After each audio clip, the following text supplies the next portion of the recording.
Gidakop sa NBI Region 11 ang upat ka lalaki ato sa entrapment operation human padayon gihapon sa pag-operate sa matud pa investment scam nga grappler marketing sa Tagum City.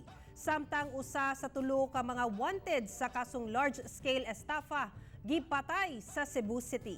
Ani report ni Argil Relator.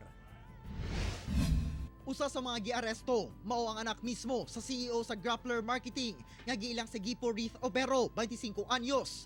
Dakpan sabang usa ka security guard ug duha ka bodyguard niini. Ang maong kumpanya nagatanyag og 400% katubo sa investment nga ga-operate sa Magugpo East, Tagum City, Davao del Norte. Nakumpiska ang usa ka long shotgun, M16, daghang bala, cellphone, money counting machines ug kapin, 200,000 pesos cash. Kasong syndicated og large-scale estafa ug paglapa sa RA 10591 kung illegal possession of firearms and ammunition ang atubangon sa mga dinakpan. Samtang usa ka patayng lawas ang nakita sa barangay Cansomoroy sa Balamban, Cebu, Martes sa gabi. Nakatali ang mga kamot, nakatabon og boxer shorts ang nawong ug dunay sab kini mga samad pinusilan sa nagkadaiyang parte sa lawas dihang nakaplagan. Siya si Armando Opos, giingong CEO sa Crowd Royals Real Estate Services. Nailahan ang biktima pinaagi sa iyang passport nga nahibilin sa SUV niini nga nabulit usab og igo sa bala.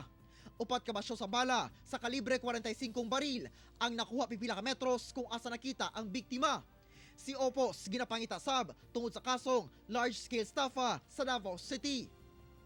Ako si Argil Relator para sa One Mindanao.